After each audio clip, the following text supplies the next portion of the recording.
Hello friends, સ્વાગત છે તમારું મારી ગુજરાતી રસોઈ ટિપ્સ ચેનલમાં। તો આજે આપણે બનાવીશું ઘઉંના લોટનો નવો નાસ્તો।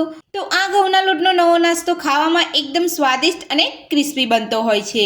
તો મારી એ રીતે ઘરે એકવાર બનાવવાનું જરૂરથી ટ્રાય કરજો। તો ચલો આપણે ઘઉંના લોટનો નવો નાસ્તો બનાવવાનું શરૂ કરીએ। તો ઘઉંના લોટનો નવો નાસ્તો બનાવવા માટે સૌથી પહેલાં આપણે કડાઈની અંદર 3 મોટી ચમચી જેટલું તેલ ઉમેરીશું। તેલને ગરમ થવા દઈશું। તો તેલ આપણું અહીંયા ગરમ થઈ ગયું છે। તો હવે આપણે તેની અંદર નાની અડધી ચમચી જીરું ઉમેરીશું, નાની અડધી ચમચી વરિયાળી ઉમેરીશું, નાની 1 ચમચી સફેદ તલ ઉમેરીશું, નાની 1 ચમચી આપણે કાળા તલ ઉમેરીશું। સાથે જ આપણે મીઠા લીમડાના પાન, ઝીણા સમારેલા લીલા મરચાં અને 1 ચમચી આદુની પેસ્ટ ઉમેરીશું। બધું સરસ સાતરી લઈશું। તો બધો જ વઘાર આપણો અહીંયા સરસ સતળાઈ ગયો છે। તો હવે આપણે તેની અંદર નાની 1 ચમચી રેડ ચીલી ફ્લેક્સ ઉમેરીશું। તો બધું જ આપણે અહીંયા મિક્સ કરી લીધું છે। તો હવે આપણે તેની અંદર 1 ગ્લાસ પાણી ઉમેરીશું। પાણી ઉમેરીને બધું સરસ મિક્સ કરી લઈશું।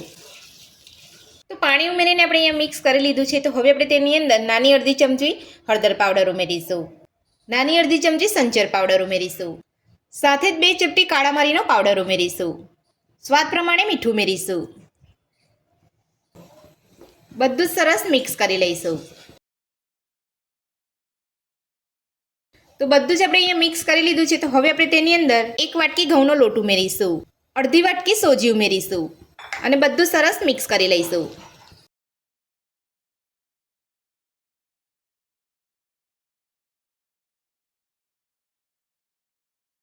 તો ઘઉંનો લોટ અને સોજી ઉમેરીને આપણે બધું સરસ મિક્સ કરી લીધું છે। તો હવે આપણે તેની અંદર મેં અહીંયા 2 બાફેલા બટાકાને છીણીને રાખ્યા હતા તે ઉમેરી દઈશું। બધું સરસ મિક્સ કરી લઈશું। તો બધું જ આપણે અહીંયા મિક્સ કરી લીધું છે। તો હવે આપણે તેની અંદર લીલા ધાણા ઉમેરીશું। ધાણા ઉમેરીને ગેસની ફ્લેમ બંધ કરી દઈશું અને બધું સરસ મિક્સ કરી લઈશું। તો ધાણા ઉમેરીને બધું સરસ મિક્સ કરી લીધું છે અને આપણા નાસ્તાનું મિશ્રણ બનીને તૈયાર છે। તો હવે આપણે એક ડીશની અંદર કાઢી અને ઠંડુ થવા દઈશું। તો નાસ્તાનું મિશ્રણ અહીંયા ઠંડુ થઈ ગયું છે। તો હવે આપણે મિશ્રણમાંથી નાસ્તાનો આકાર આપી દઈશું। તો આ રીતે તમે અહીંયા આકાર આપો ત્યારે અહીંયા હાથ ઉપર તેલ લગાવવાની જરૂર નથી। તો આ રીતે રાઉન્ડ શેપ આપીને આપણે અહીંયા પ્રેસ કરી લેવાનું છે। તો આ રીતનો નાસ્તાનો આપણે આકાર આપવાનો છે। તો તમે જોઈ શકો છો એકદમ સરસ આપણો અહીંયા નાસ્તો દેખાઈ રહ્યો છે। તો બધા જ મિશ્રણમાંથી આપણે આ રીતનો નાસ્તો બનાવી લઈશું। બધા જ મિશ્રણમાંથી આપણે નાસ્તાનો શેપ આપી દીધો છે। તો હવે આપણે નાસ્તાને ફ્રાય કરી લઈશું। તો નાસ્તાને ફ્રાય કરવા માટે આપણે અહીંયા ગેસ ઉપર એક પેન મૂક્યું છે। તો પેનની અંદર 2 ચમચી તેલ ઉમેરીશું। આ રીતે આપણે ઓછા તેલની અંદર જ નાસ્તાને ફ્રાય કરવાનો છે। તો તેલને આપણે ગરમ થવા દઈશું। તેલ આપણું અહીંયા ગરમ થઈ ગયું છે। તો હવે આપણે નાસ્તાને લઈ અને સેલો ફ્રાય કરી લઈશું।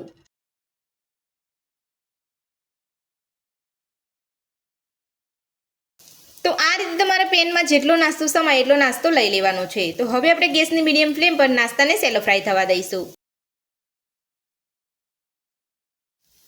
તો હવે આપણે નાસ્તાને પલટાવી લઈશું।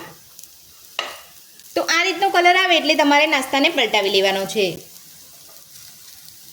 તો બીજી બાજુ નાસ્તાને પલટાવી અને ફ્રાય થવા દઈશું।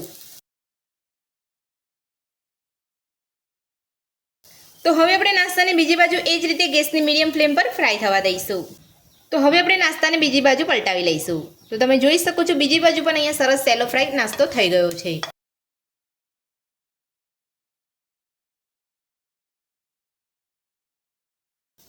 તો આ જ રીતે તમારે બંને બાજુ નાસ્તાને પલટાવી અને સેલો ફ્રાય કરી લેવાનો છે। તો હવે આપણે નાસ્તાને કાઢી લઈશું। તો આ જ રીતે આપણે બધા નાસ્તાને ઓછા તેલની અંદર સેલો ફ્રાય કરી લઈશું।